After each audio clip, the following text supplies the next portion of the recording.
नमस्कार दोस्तों, स्वागत है आपका HDIS परिवार में। दोस्तों, जैसा कि आप जानते हैं कि HDB मेंस प्रोग्राम चलाया जा रहा है, जिसके अंदर हम सभी सब्जेक्टों को क्वेश्चन आंसर के हिसाब से कवर करा रहे हैं।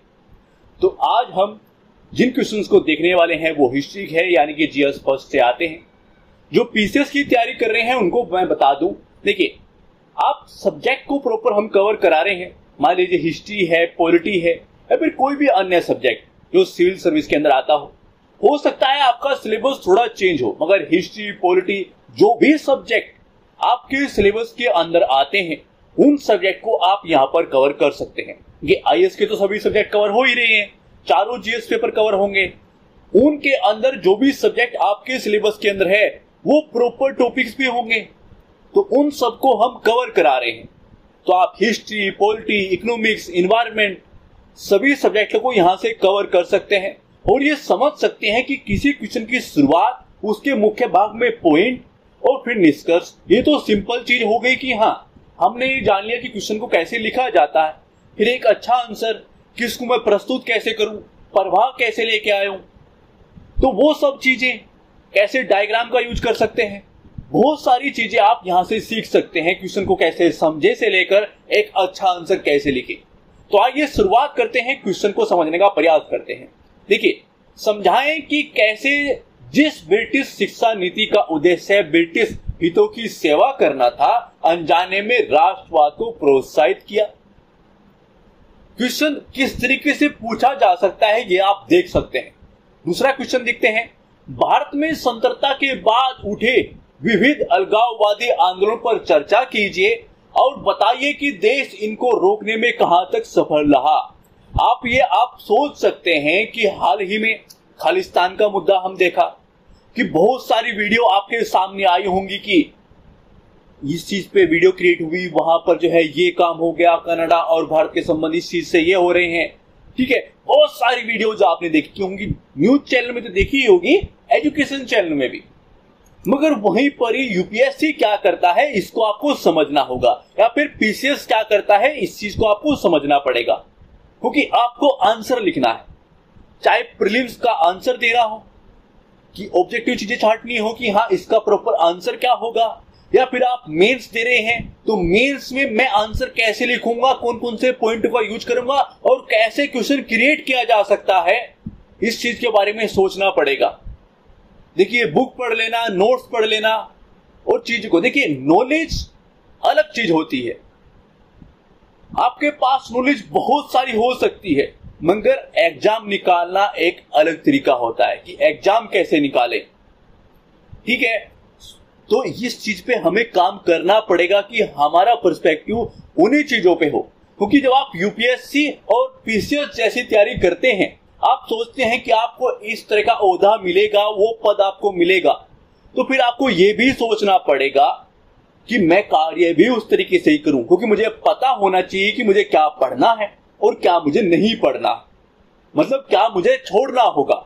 चाहे आप YouTube पे पढ़ने के लिए आते हैं, जानने के लिए आते हैं कि मेरी कुछ हेल्प होगी, मैं चीजों को समझ पाऊंगा, जो मेरी प्रॉब्लम्स हैं वो दूर होगी, मगर फिर आपके सामने आता क्या है, बहुत बड़े बड़े चैनल और उन पे चीजें, इस तरह की वीडियो जो आपको पढ़ के लगता है कि हाँ शायद पढ़ाई चल रही है, मगर क्या रियल में चल रही है। आप सोचिएगा कि अलगाववादी मुद्दे हैं, आप उन पे क्वेश्चन ऐसे भी क्रिएट हो सकता है।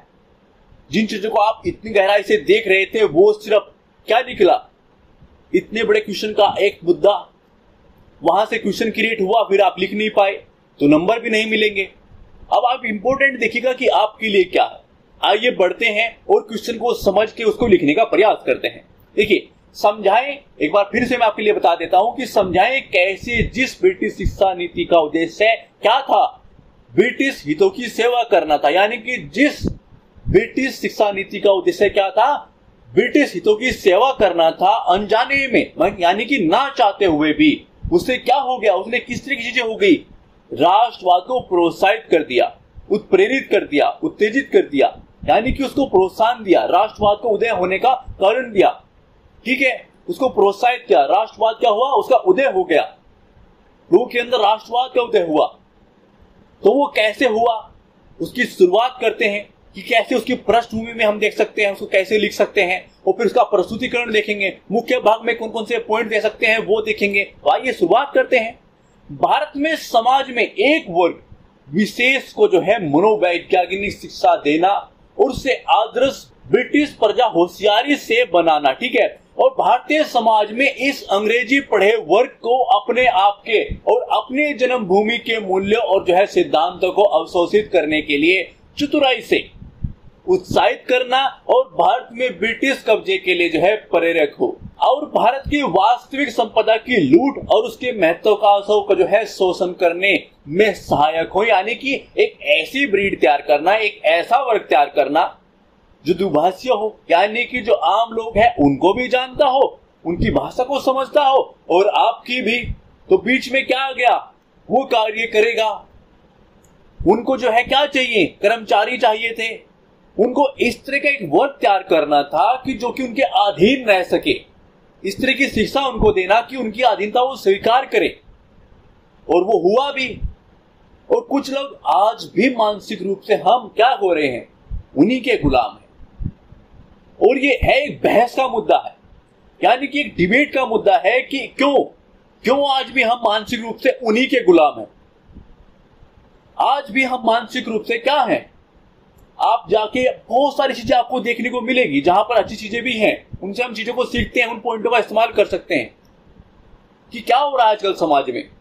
आप कोर्ट में जाइएगा तो क्या होता है, वहां पर जज इंग्लिश ही बोलेगा, वकील इंग्लिश ही बोलेगा। क्यों भाई, मैं तो हिंदी जानता हूं, या फिर कोई आप तमिल जानते हो या कुछ अन्य भाषा जानते हो, मगर वो इंग्लिश ही बोलेंगे, अंग्रेजी ही बोलेंगे। तो आइए पॉइंट देखते हैं, क्योंकि ये एक बहुत बड़ा डिबेट का मुद्दा है कि ये क्या और क्यों और कैसे इससे दूर हटा जा सकता है। क्यों हमारे ऊपर आज भी एक बर्डन के रूप में है, वो एक डिबेट का मुद्दा है। कभी बात करेंगे उस चीज पे, आज हम पॉइंट पे बात करेंगे कि कैसे उस चीज को समझ सकते हैं कि ब्रिटिश शिक्षा नीति जो थी अधीन बनाने के लिए कैसे थी, वो पॉइंट देके समझेंगे, ठीक है। शिक्षित भारतीयों को भारत में भारतीय जनता और ब्रिटिश सरकार के बीच एक कड़ी के रूप में कार्य करने की प्रतिज्ञा की गई। ब्रिटिश शिक्षा से भारतीयों को ब्रिटिश शासन के साथ सामंजस्य स्थापित करने की उम्मीद थी कि ये क्या करेगा, जो लोग थोड़ा सा विद्रोह हो रहे हैं ये चीज रुकेंगी और एक ऐसी दीवार पैदा होगी जो उधर भी बात कर सकेंगे इधर भी, और चीजों को जो है क्या करेगी, सामंजस्य स्थापित करने का प्रयास कर सकते हैं उस चीज के द्वारा हम, ठीक है। अंग्रेजी भाषा पर अत्यधिक ध्यान और सरकारी रोजगार के लिए इसकी आवश्यकता बड़ी संख्या में लोगों को आर्थिक पिछड़ेपन के अधीन कर दिया। जैसे स्कूल हैं, कॉलेज हैं, शिक्षा के माध्यम से रूप से अंग्रेजी का प्रयोग हो रहा है। एक बच्चा बचपन से क्या करता है, हिंदी में बात करता है। जो इंग्लिश माध्यम में भी पढ़ते हैं, जो अंग्रेजी में पढ़ते हैं, उनका स्कूल, उनके कॉलेज, वो आके बात कैसे करते हैं अपनी फैमिली के साथ, अदर के साथ हिंदी में, मगर वो पढ़ेंगे इंग्लिश में। जो आलू उसके लिए जो घर पे खाते थे, वो जो आलू था वो कैसे पोटैटो बन जाता है, जब उसको जाके पता चलता है कि इसको ये नहीं ये कहते हैं। अब उसको पहले वो सीखना है कि उसको कहते क्या है, तो उसको पता है, वो बचपन से खा रहा है उस चीज को यार। तो वो सब चीजें हो रही हैं, डिबेट का मुद्दा है। चलो अगले पॉइंट पे बढ़ते हैं, ठीक है। जन शिक्षा की उपेक्षा ने कुछ पढ़े लिखे लोगों और जनता के बीच एक व्यापक भाषाई और सांस्कृतिक खाई पैदा करती है। उदाहरण के लिए मैकाले की रिपोर्ट ने जो है सीमित संख्या में शिक्षा का पक्ष लिया। वो ये चाहता था कि ये जो लोग हैं ना, ये मानसिक रूप से हमेशा ब्रिटिश के गुलाम रहे, यानी कि चमड़ी तो सावली होगी मगर अंदर कौन रहेगा, ब्रिटिश। हम बाहर से तो भारतीय दिखेंगे मगर अंदर से वो गुलाम ही रहेंगे। वो हमेशा कुछ एक ऐसी चीज लेके आए मैकाले, और वो हुआ भी। वो चीज आज भी दिखाई देती है, मानसिक रूप से कुछ लोग आज भी गुलाम दिखाई देते हैं। वो चीज हो रही है, हम सुधार ही नहीं कर पाते। भाई कुछ लोगों को इंग्लिश की जहां पर जरूरत है, हम किसी भाषा के विपरीत नहीं है, मगर जहां पर जरूरत है उस चीज की वहां पर कीजिए, जहां पर जरूरत नहीं है वहां पर क्यों थोपी जाती है। जहां पर जरूरत है एक इंसान को हिंदी में बात करना अच्छा लगता है, वो जानता है उस भाषा को, क्यों उस पर थोपी जा रही है वो चीज। वो एक भाषा को जानता है ना, भाषा का काम क्या है, विचार को आदान प्रदान करना। मैं अपनी बात आपसे कह सकूं, मैं आपसे बात कर रहा हूं, मैं आपको समझा रहा हूं, तो एक भाषा है। उस भाषा के द्वारा मैं आपसे बात कर पा रहा हूं, आपको बता पा रहा हूं कि हाँ ये चीजें कैसे हैं, तो आप समझ पा रहे हैं ना, तो बात खत्म हो गई बस। तो क्यों थोप रहे हैं उस चीज को कि भाई नहीं आप इसमें नहीं ऐसे करोगे, इस चीज का नहीं ऐसे यूज करोगे। वो चीज हुई और उसने क्या किया, उस चीज को सीमित कर दिया ताकि ये खाई पैदा हो सके बेरोजगारी की, ऐसे लोग पैदा हो सके जो एक अशिक्षित हो और कुछ लोग शिक्षित हो जाएं, एक खाई पैदा हो, एक प्रकार का जो है भेद पैदा हो जाए। बहुत सारे काम इस इंसान ने किए। एक गंदा इंसान था। ब्रिटिश शासन के तहत जो है शिक्षा महंगी थी। और वो क्यों थी? इसलिए कि अमीरों का विशेष अधिकार बन गई, यानी कि भाई जो उनके पास पैसा है वो शिक्षित होंगे, जो गरीब जनता है वो अशिक्षित रह जाएगी, क्योंकि अब भाषा कौन सी आ गई है, अंग्रेजी। आपको अंग्रेजी में पढ़ना होगा, वो महंगी है तो गरीब लोग नहीं पढ़ पाएंगे, तो क्या आएगा, एक खाई पैदा हो जाएगी, अमीर गरीबी और ज्यादा गरीब। तो वो सब चीजें हुई। भाषा कैसे काम करती है देख पा रहे हो। उदाहरण के लिए जो है मोंटेग्यू चेम्सफोर्ड सुधारों के बाद सरकारी अनुदान की काफी हद तक कम कर दिया गया था। ब्रिटिश शासन के तहत जो है महिलाओं के लिए सीमित शैक्षिक अवसरों के कारण उनका जो सतत अधीनता बनी रही। तो वो कौन कौन से पॉइंट थे जिसके आधार पर आप ये बता सकते हैं, जब एग्जाम में इस तरह का क्वेश्चन पूछा जाएगा, ब्रिटिश शिक्षा नीति से संबंधित इस तरह का क्वेश्चन आया तो आपके पास पॉइंट रहेंगे, प्रस्तुत करने का तरीका रहेगा, कैसे पॉइंट टू पॉइंट बात करनी है वो आपके पास होंगे। तो क्या पेन रुकेगा? सोच के देखिएगा, जो आपके पास सारे पॉइंट है, मैं कैसे प्रस्तुत करना है ये आपको पता है, आपको पता है कि कैसे लिखना है, कौन से पॉइंट यूज करने हैं ये पता है, तो आसान हो जाएंगी चीजें। अब हो सकता है कि क्वेश्चन सेम ना आए, क्वेश्चन चेंज होके आए, कुछ अन्य तरीके से चीजें पूछी जाए, मगर उसके पॉइंट आपके पास रहेंगे, फिर आपका पेन नहीं रुकेगा मेंस लिखते हुए, जो कि इंपॉर्टेंट होता है। अच्छा आंसर लिख पाओगे क्योंकि आपको प्रस्तुत करना आता है, कैसे लिखना है ये पता है, टाइम मिलेगा। ठीक है, आइए आगे बढ़ते हैं। और आप वो जानते हैं क्या कि अनजाने में भारतीय राष्ट्रवाद को प्रेरित कैसे किया, ठीक है, उत्प्रेरित कैसे किया, जैसे ये पॉइंट है। ठीक है, तो आइए पॉइंट देखते हैं, ये आपके काम आएंगे। किसी अन्य तरीके से क्वेश्चन पूछा जाएगा वहां पर तो काम आएंगे, लिख सकोगे। ठीक है, ब्रिटिश शिक्षा ने देश में शिक्षित वर्गों की आकांक्षाओं को उभारा। हालांकि इन आकांक्षाओं को पूरा करने में सरकार की अक्षमता के कारण अलगाव हुआ और परिणाम स्वरूप राष्ट्रवाद का उदय हुआ। आपने एक पॉइंट दे दिया तो ऐसे अपने पॉइंट देते चले जाएंगे, फालतू की चीजें नहीं सोचनी है भाई। आपको जितनी जरूरत है बस उतनी स्ट्रेटजी बनाइए कि हाँ ये मेरे टारगेट है, इनको मुझे अचीव करना है, मुझे पता है कि मैं किस एग्जाम की तैयारी कर रहा हूं, उसके लिए क्या चाहिए, कैसे क्वेश्चन पूछा जाता है, बस वो पढ़ना है और एग्जाम को निकालना है और देश की सेवा करनी है। भाई पीएचडी करने के लिए तो नहीं आए हो, फिर कॉलेज में जाओ, यूनिवर्सिटी में जाओ, वहां पर पीएचडी होती है, प्रॉपर आपको पीएचडी करने का मौका मिलेगा, चीजों को सीखने का मौका मिलेगा। यहाँ पर एग्जाम निकालने के लिए आए हो, उसके लिए कुछ जरूरत है, बस उनको पूरा करना है। एग्जाम निकालने का तरीका होता है, हमें वो ही पढ़ रहा है जो जरूरी है, अन्य चीजों को त्याग देना है। जो अन्य चीजें होती हैं वो आपके टाइम पीरियड को बढ़ाती हैं। आपको लगता है कि शायद पढ़ाई की चीजें हैं, मगर नहीं होती हैं। आपके तरीके गलत होने की वजह से जो 2 से 3 साल में कार्य हो सकता है वो 4, 5, 6 साल ले लेता है। बस उसी चीज को हमें समझना है कि कौन हमारे लिए सही है, कौन नहीं है, कौन आपके और आपकी सफलता के बीच की दूरी को कम कर रहा है और कौन उसको बढ़ा देगा, कौन कौन सी चीज उसको बढ़ा देंगी। बस ये चीज यहाँ पर होनी चाहिए और जल्द ही आपको सफलता प्राप्त हो जाएगी। अगला पॉइंट देखते हैं। अंग्रेजों द्वारा बनाए गए विश्वविद्यालय राष्ट्रवाद का केंद्र बन गए, राजनीतिक विचारों के आदान प्रदान के लिए एक मंच बन गए और गुप्त संस्थाओं के विकास में भी मदद मिली। तो अपना पॉइंट दे दिया, कैसे चीजें हो रही थी।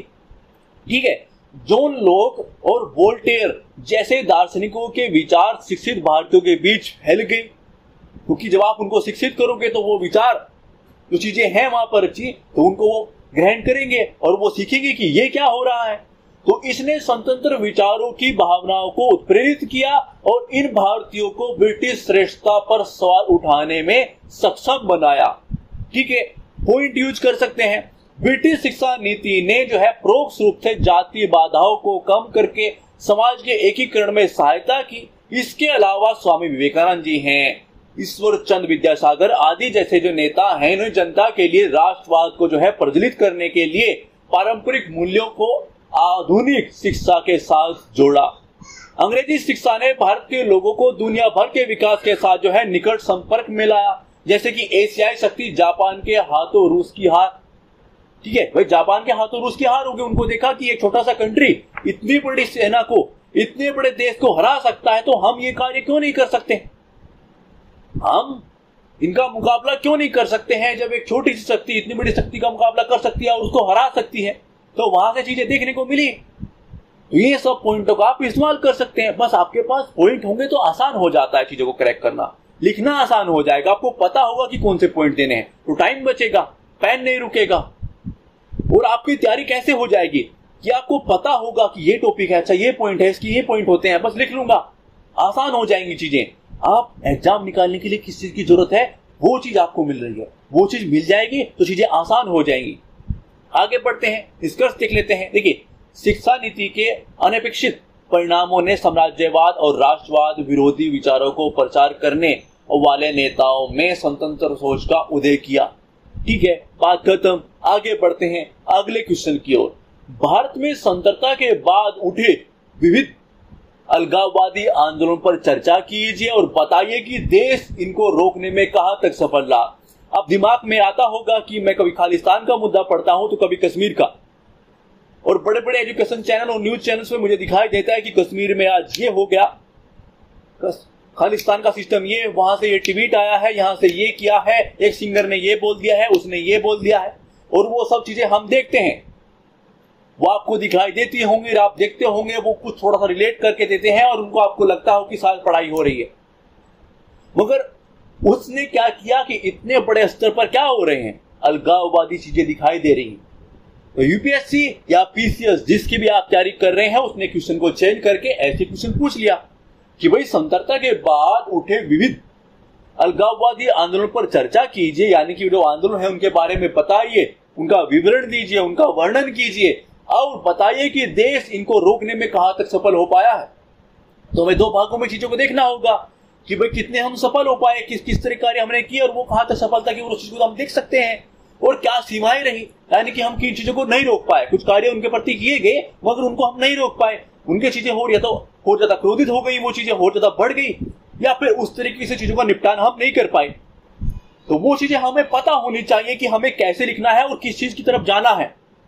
हम वो सोच पाएंगे कि हमारे लिए क्या इंपॉर्टेंट है, तो पढ़ाई में क्या करना है ये हम देख पाएंगे, समझ पाएंगे, हमारे लिए क्या इंपॉर्टेंट है ये देख पाएंगे। आप यूट्यूब पे आए तो ये सोच के आइएगा कि हाँ मेरे लिए क्या इंपॉर्टेंट है और क्या मुझे देखना है, कहां टाइम स्पेंड करना है। भाई 2-3 साल की बात है, आप एग्जाम क्रैक करने के लिए आए हो तो बस एग्जाम क्रैक करो, उसकी तैयारी करो, क्या जरूरत है वो देखो, किस चीज की जरूरत नहीं है, कोई चीज हमारे लिए इंपॉर्टेंट नहीं है, वो लग रही है मगर नहीं है, उसको हटाओ, साइड में करो, क्योंकि आपको पता होना चाहिए कि किस चीज की बिल्कुल जरूरत आपको नहीं है, क्या आपको बिल्कुल नहीं करना।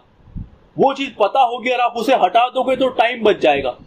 अब 8-10 घंटे या 6 घंटे जो भी आप पढ़ाई कर रहे हैं, उसमें 1 या 2 घंटा जो आप वेस्ट कर दे रहे हैं वो वेस्ट हो रहा है। आपको लग रहा है पढ़ाई है मगर वो वेस्ट हो रहा है, तो उसकी जगह पर कुछ अन्य चीज आप सीखोगे तो वो हेल्प करेगी आपको, जो आपके एग्जाम के निकालने में आपकी सहायता करेगी। तो आइए इस क्वेश्चन की शुरुआत देख लेते हैं। देखिए, किसी भी बड़े समूह से, देखो कि बात किसकी हो रही है, अलगाववादी आंदोलन पे चीजें हो रही हैं, तो हमें पता होना चाहिए कि अलगाववादी होता क्या है और ये आंदोलन का मतलब क्या है। ठीक है, देखिए किसी भी बड़े समूह से सांस्कृतिक वो बहुत आधारों पे हो सकता है, ये चीजें बताना इंपॉर्टेंट है कि भाई बहुत सारे आधार होते हैं। ये बात ठीक है कि किसी देश का कोई क्षेत्र है, भौगोलिक आधार है, यानी भौगोलिक क्षेत्र है, उसका कुछ हिस्से में बात चल रही है उसको अलग करने की, देश से अलग करने की, या फिर कुछ अन्य तरीके की मांग चलती है, इसको क्या बोला जाता है कि अलगाववादी आंदोलन है। किस तरीके का, मान लीजिए ये कोई क्षेत्र है और आप इस हिस्से की बात कर रहे हैं, या तो आप बात कर रहे हैं कि इसको एक स्वतंत्र राष्ट्र बना दिया जाए, हमको ये अलग ही चाहिए इस देश से, तो वो भी अलगाववादी आंदोलन है। या फिर एक राज्य से या अलग तरीके से आप बात कर रहे हैं, वो भी अलगाववादी आंदोलन है। तो किसी भी चीजें आधार पर हो सकती हैं। ठीक है, तो वो क्या है बस उसको हमें समझना होगा, उसका आधार क्या है वो हमें समझना होगा। तो बहुत सारे आधार पर हो सकता है, वो सांस्कृतिक हो, जातीय हो, आदिवासी हो, धार्मिक हो, नस्लीय हो। ठीक है, सरकारी या फिर लैंगिक अलगाव की जो है स्थितियों की मांग होती है, तो जो लोग देश के किसी भी हिस्से को उससे अलग करना चाहते हैं उन्हें अलगाववादी कहा जाता है। हालांकि ऐसा जरूरी नहीं है कि वे अलग देश की मांग करें। आइए इसके मुख्य भाग की ओर चलते हैं कि मुख्य भाग में हम क्या चीजें देख सकते हैं, हमें क्या लिखना चाहिए, कैसे प्रस्तुत करना चाहिए। तो आइए उन पॉइंट पर बात करते हैं। अब हमसे पूछा गया है, देखिए हमसे क्या पूछा गया कि विविध अलगाववादी आंदोलन पर चर्चा कीजिए। हमें पता होना चाहिए कि क्वेश्चन की एग्जैक्ट डिमांड हमसे क्या है। तो उसने हमसे बात की अलगाववादी आंदोलन की, उस पर हमें बताते हुए कि वो क्या होता है, डेफिनेशन से उसकी पृष्ठभूमि लिखते हुए हमें शुरुआत करते। वो किसी तरीके से भी हो सकती है। अब दूसरा पॉइंट हमसे क्या पूछा गया है कि भाई विविध अलगाववादी आंदोलन पर हमें चर्चा करनी है, तो कुछ के बारे में हम बात करेंगे और फिर ये देखेंगे कि कहां तक हमने क्या क्या किया और कैसे हम जो है सफलता प्राप्त हुई और क्या उन सफलताओं की कुछ जगह पर सीमाएं रही। तो आइए उन पे बात करने का प्रयास करते हैं, प्रॉपर चीजों को समझने का प्रयास करते हैं। पहले देखते हैं मिजोरम को। देखिए स्वतंत्रता के बाद जो है मिजो हिल्स क्षेत्र को असम के भीतर एक स्वायत्त जिला बना दिया गया। कुछ मिजो लोगों का मानना था कि वे कभी भी ब्रिटिश भारत का हिस्सा नहीं थे और इसलिए वे भारतीय संघ से संबंधित नहीं थे। ठीक है, उनका ये मानना है। अलगाव की भावना ने जो है लाल डेंगा के नेतृत्व में मिजो नेशनल फ्रंट का गठन किया। 1966 में मिजो नेशनल फ्रंट में स्वतंत्रता के लिए एक सशस्त्र अभियान शुरू किया। देखिए जब हमने बहुत सारे पॉइंटों पे बात करनी होती है, बहुत सारे अलगाववादी आंदोलन पे बात करनी होती है, हम संक्षेप में बात करते हैं कि हमें किसी पर पर्टिकुलर बात करनी होगी। मिजोरम के ऊपर बात करें, द्रविड़ आंदोलन के बारे में बात करें, खालिस्तान मुद्दे पे बात करेंगे, कश्मीरी मुद्दे पे बात करेंगे, तो हर मुद्दे पे हम जो है संक्षेप में बात करेंगे कि वो क्या था, वो क्या चीज है। ठीक है, क्योंकि उसने बात की है चर्चा करने के लिए, तो पॉइंट टू पॉइंट बस ऐसे करते चले जाएंगे। ठीक है, आगे बढ़ते हैं। द्रविड़ आंदोलन की बात करें तो सामाजिक आर्थिक अभाव की भावना के परिणाम स्वरूप भारतीय राजनीति में पहले क्षेत्रीय आंदोलन में से एक द्रविड़ आंदोलन के कुछ वर्गों की द्रविड़ राष्ट्र बनाने की महत्वाकांक्षा थी। हालांकि आंदोलन ने हथियार नहीं उठाए। आंदोलन ने उत्तर के राजनीतिक, आर्थिक और सांस्कृतिक वर्चस्व का विरोध किया। भाषा के आधार पर था कि भाई जो वर्चस्व है, चाहे वो राजनीतिक आधार पर हो, आर्थिक आधार पर हो, कि हम योगदान देते हैं, हमें उस तरह की सुविधाएं नहीं प्रोवाइड होती हैं। ठीक है, भाषाई आधार पर जैसे कि त्रिभाषा अभी चलाया गया था, शिक्षा नीति, उसका विरोध किया गया।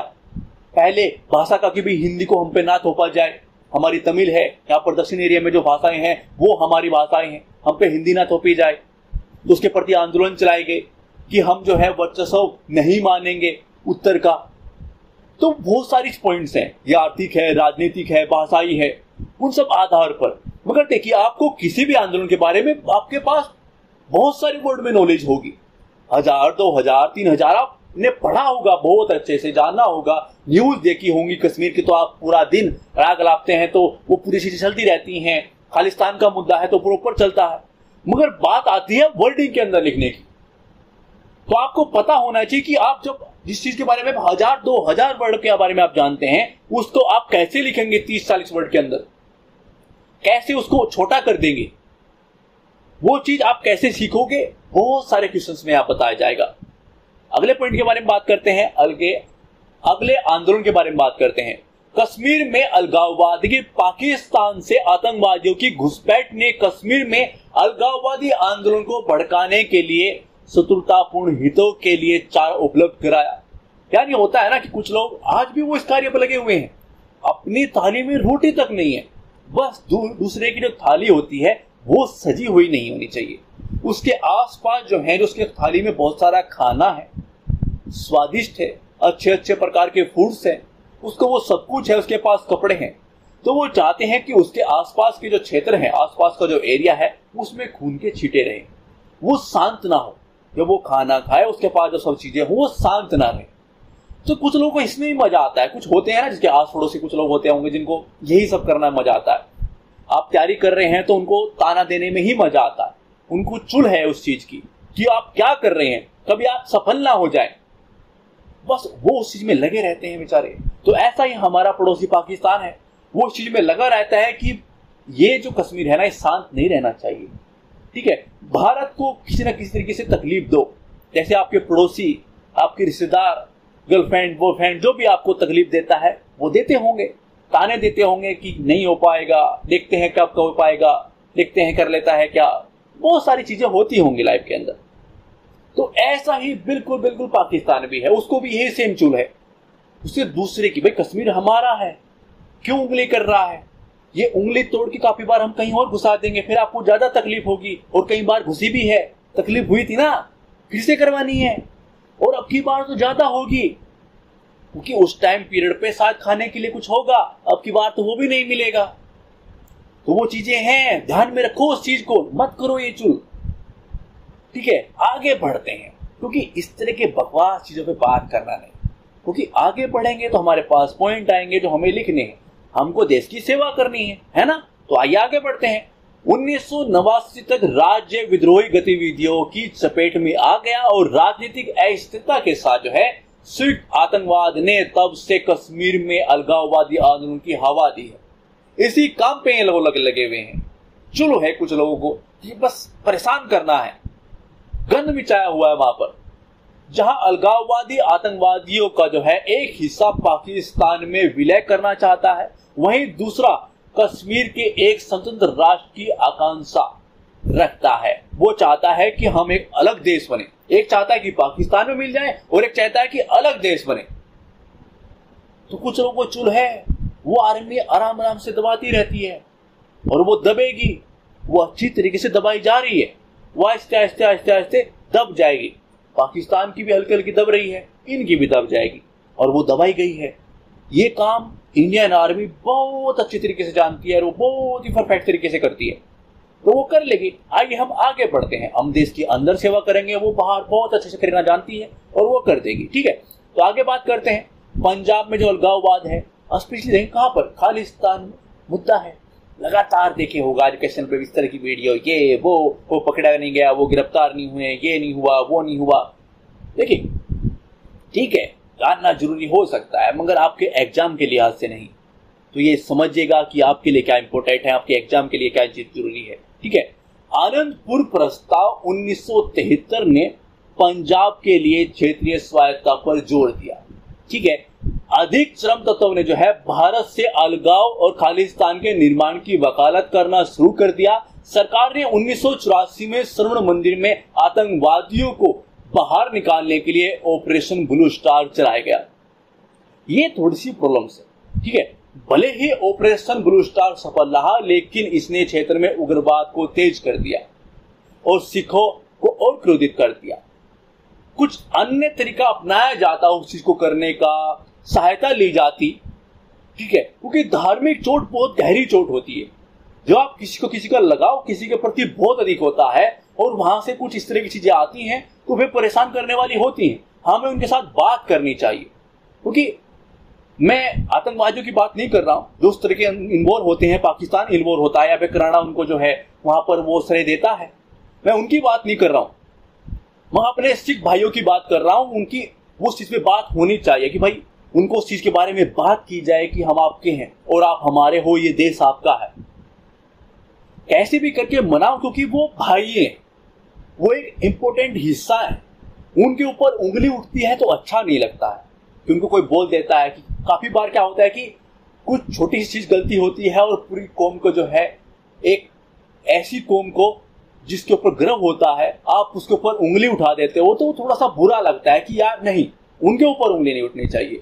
ठीक है, तो उनसे मैं बात करनी चाहिए, क्योंकि वो भाई हैं, वो एक हिस्सा है और वो देश उनका है, उसमें बात करना इंपॉर्टेंट है। ठीक है, नागालैंड में बात करते हैं। आगामी जोफू फिजो के नेतृत्व में जो है नागाओं ने एक वर्ग में 1951 में जो है भारत में स्वतंत्रता की घोषणा की। नागा राष्ट्रीय परिषद ने जो है विभिन्न विद्रोही समूह के तहत नागाओं की संप्रभुता के लिए एक सशस्त्र संघर्ष शुरू किया। ठीक है, आपने किस चीज की बात की, आपने कुछ अलगाववादी आंदोलन के बारे में चर्चा की। अब वर्ल्डिंग के बारे में बात करेंगे तो आप कम के बारे में बात कर लिए, मुझे 5-6 के बारे में बात कर लिया, आपको जरूरत थोड़ी है कि आप 5-6 के बारे में बात करेंगे। आप कम के बारे में बात कर लीजिएगा, पॉइंट कम दीजिएगा। अब बात करते हैं अलगाववादी आंदोलन से निपटने के देश की सफलता, वो कहां तक रही, सफलता के बारे में बात करेंगे, उन सारे पॉइंटों में लेंगे और फिर उनकी सीमाओं के बारे में बात करेंगे। तो प्रस्तुत कैसे कर सकते हैं वो तो आपने देख लिया। अब पॉइंट देखते हैं आप कौन कौन से यूज कर सकते हैं। देखिए, राजीव लोंगेवाला समझौता 1985 सीमा विवाद को जो है सुलझाकर पंजाब में सापेक्षित सामान्य स्थिति से लेकर आया। इसने जो है पंजाब में आतंकवाद से जो है प्रभावित लोगों के लिए मुआवजा भी प्रदान किया और अपशपा को हटा दिया। ठीक है, अपना एक पॉइंट, मिजोरम को विशेष शक्तियों के साथ जो है पूर्ण राज्य का दर्जा दिए जाने के बाद जो है MNF ने जो है अलगाववादी गतिविधियों को छोड़ दिया जो वहां पर ये कार्य कर रहा था। शिलोंग समझौते की बात करूं तो 1975 में नागा शांति समझौता, 2015 आदि ने जो है समाज की लोकतांत्रिक प्रक्रिया को बढ़ाया। तो सारे पॉइंट देख रहे हैं कि नागा के प्रति है, मिजोरम में है, ठीक है, पंजाब में है, तो वो कैसे चीजें हो रही हैं, जो सफलताएं हैं आप उनके अपने पॉइंट का यूज कर रहे हो। ठीक है, आर्टिकल 370 को खत्म करने और सामाजिक आर्थिक विकास की योजना और युवाओं को मुख्य धारा में लाने आदि ने जो है आतंकवाद की तीव्रता को कम किया है। अब वो लोग मुख्य धारा में आ रहे हैं, अपनी इंपोर्टेंस समझ रहे हैं कि भाई हम कैसे उस चीज को बढ़ा सकते हैं, आर्थिक स्थिति को कैसे मजबूत कर सकते हैं, राजनीतिक स्थिति यहाँ पर कैसे मजबूत किया जा सकता है जिससे हमें बेनिफिट होगा। मुख्य धारा में लोग आएंगे तो भारत को और भारत के उस हिस्से को, दोनों को जो है मजबूती मिलेगी। ठीक है, राजनीतिक मुख्य धारा ने जो है द्रविड़ आंदोलन में अलगाववादी मांगों को शांत किया। अपने पॉइंट यूज कर रहे हैं, बस ऐसे करना है, ज्यादा टेंशन नहीं लेनी, बस ऐसे ही करते चलना है। ठीक है, तो वो चीजें हो जाएंगी, बस ये ध्यान रखना है कि क्या जरूरी नहीं है। आंसर राइटिंग एक ऐसी चीज है जो ये सुनिश्चित करेगी कि आप सफल होंगे या फिर असफल, या फिर आप दो लोगों के अंदर अंतर करेंगे कि जो लोग एक असफलता की ओर गए और कुछ लोग जो सफलता की ओर गए, उनका मेजर चीज को देखोगे कि क्या उन्होंने ऐसा अलग किया, क्या उनकी अच्छी चीज थी, उनसे अलग क्या था या उनसे ऊपर क्या था, तो वो आंसर राइटिंग ही होगी। उनको पता था कि आपको क्या पढ़ना है और क्या आपके लिए जरूरी नहीं है। जब वो यूट्यूब पे आते होंगे तो उनको पता होगा कि यूट्यूब पे क्या चीज इंपॉर्टेंट होती है। बस यही आपको करना है, आपको ध्यान रखना है कि आपके लिए क्या इंपॉर्टेंट है और जो चीजें दिख रही हैं शायद वो इंपॉर्टेंट नहीं है। क्वेश्चन यूपीएससी या फिर पीसीएस कैसे पूछेगा उनको ये पता था, इसलिए वो ही पढ़ते थे। वो चीजें आती रहती है ना जिनके लेकिन लाखों हजारों व्यूज होते हैं, वो उसी पे ध्यान नहीं देते थे। टीचर्स की कंट्रोवर्सी चल रही है, कुछ हो गया, इधर कुछ चीजें हो गई, भाई आपके लिए इंपॉर्टेंट थोड़ी है। प्लीज फोकस कीजिए अपने एग्जाम पे। ठीक है, अनुसूची 5, अनुसूची 6 आदि के माध्यम से शक्ति का हस्तांतरण, तो ये क्या है, सफलता के पॉइंट देख लिए कि भाई हम ऐसे पॉइंट दे सकते हैं, कम ज्यादा आप अपने साथ कर लीजिएगा। ठीक है, सीमा की बात करते हैं। देखिए, पंजाब में खालिस्तान आंदोलन पर जोर जारी है। ठीक है, खालिस्तान विचारक विदेशों में काम करना जारी रखे हुए हैं। देखिए, जो लोग हैं जो खालिस्तान को बढ़ावा देते हैं, हम उनके सख्त खिलाफ है, मगर अपने सिख भाइयों से उनसे हमें बात करनी चाहिए। वो भाई है, उनकी ये कंट्री है और वो एक ऐसी कौम है जिसपे गर्व महसूस होता है। ठीक है, तो उन पे बात करना इंपॉर्टेंट है। वो देश का एक हिस्सा है, एक अच्छा हिस्सा। ठीक है, उतना ही देश उनका है, तो वो जब वो बात करते हैं वो जरूरी है मुख्य धारा में वो उनको ये समझाना कि देश उनके साथ है। और वो ये चीज जानते भी हैं। कुछ लोग हैं जो उस तरह की चीज के अंदर बोल है, उनको जो है भड़काया जा रहा है और वो कौन कर रहा है सब जानते हैं। ठीक है, केंद्र शासित प्रदेश जम्मू कश्मीर में आतंकवादी गतिविधियां लगातार जारी है। जैसे कि पुलवामा हमला हुआ था, फिर उसका जवाब भी मिला था, वो उनको पता होगा। उन्होंने उंगली की, फिर हमने उंगली को कहां घुसेड़ा, उनको पता है, बहुत तकलीफ हुई उनको। ठीक है ना, और अब की बार तो सिर्फ उंगली की थी, अगली बार कुछ ऐसा हुआ तो पूरा हाथ ही घुसेड़ देंगे। तो वो चीजें होंगी। यदि आप शांत नहीं हुए तो ऐसा कभी सुनाई देगा, जिससे होता है ना कि रात ये हो गया था, सुनाई देते ना, हमारे प्राइम मिनिस्टर आते हैं और बोलते हैं कि रात ये हो गया था। तो ऐसा कभी होगा कि पता चलेगा कि पाकिस्तान था, कभी पाकिस्तान भी देश हुआ करता था। क्योंकि वो जिसे हरकतें कर रहा है ना, पंजाब के अंदर कुछ लोगों को भड़का के खालिस्तान की मांग को उठवाता है, कश्मीर में शांत नहीं रहने देता है, अन्य अन्य जगह पर अन्य कुछ चीजें करवाता है। भाई अपनी थाली में रोटी नहीं है मगर यहाँ पर कांड करने हैं, तो चीजें हो रही हैं, चाहे वो चाइना हो चाहे पाकिस्तान हो। एक दिन सुनाई देगा कि नहीं थे। ठीक है, कड़े अपस्पा के बावजूद उत्तर पूर्व के क्षेत्र में जो है उग्रवादी गतिविधियां हैं। उदाहरण के लिए बात करते हैं NSCN की, उनकी गतिविधियां हैं। हालांकि दक्षिण राज्य तमिलनाडु में जो है अलगाववादी मांग पूरी तरह से कम हो गई है, लेकिन भाषा के मुद्दे पर जो है घर्षण जारी है। जैसा कि त्रिभाषा का विरोध है, जैसे कि मैंने आपको बताया था कि भाई हम किसी पे भी लैंग्वेज थोपने का प्रयास करते हैं तो वो गलत होता है। उनकी अपनी एक लैंग्वेज है तो उन पे क्यों थोप रहे हो? और वो एक अच्छी है, जैसे हमारी हिंदी है, उनकी तमिल है, मलयालम है, तेलुगु है, तो उनकी अपनी है। तो अपनी भाषा पे गर्व करो, मानसिक रूप से गुलाम ना रहो। आगे बढ़ते हैं, निष्कर्ष पे बात करते हैं। देखिए, इस तरह से अलगाववादी प्रवृत्ति को राजनीतिक संवादों, आर्थिक पैकेजों के आदि के माध्यम से हल करने की आवश्यकता है। सत्ता के हस्तांतरण को सुनिश्चित करना और धीरे धीरे मुख्य धारा में लाना अनिवार्य है। तो हमारा प्रयास आपको कैसा लग रहा है ये तो आप प्लीज कमेंट करिएगा, कमेंट करते रहिएगा। और आपको ये कैसे हेल्प कर रही है कमेंट करिए। आपको जब कमेंट करते हैं तो हमें अच्छा लगता है। और प्लीज वीडियो को शेयर करिए ताकि अन्य लोगों का भी बेनिफिट हो सके। पुण्य कमाइए, क्योंकि जब आप किसी की हेल्प करते हैं तो पुण्य कमाते हैं।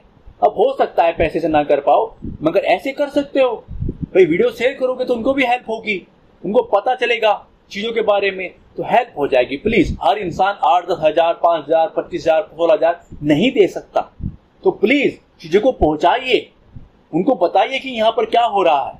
यूट्यूब पे कोई प्रॉपर सब्जेक्ट को क्वेश्चन आंसर के हिसाब से कवर करा रहे हैं, अब आंसर राइटिंग की प्रॉब्लम खत्म। तो प्लीज शेयर कीजिए ताकि उनका भी सिलेक्शन हो सके, उनका भी कुछ भला हो सके। किसी का कुछ भला करना चाहिए, उसे पुण्य मिलता है। तो प्लीज वीडियो को शेयर करें, चैनल को सब्सक्राइब कर लो और वीडियो को प्लीज लाइक कर दो और कमेंट करते रहिए। प्लीज कमेंट करते हैं तो अच्छा लगता है। थैंक्स फॉर वॉचिंग, धन्यवाद।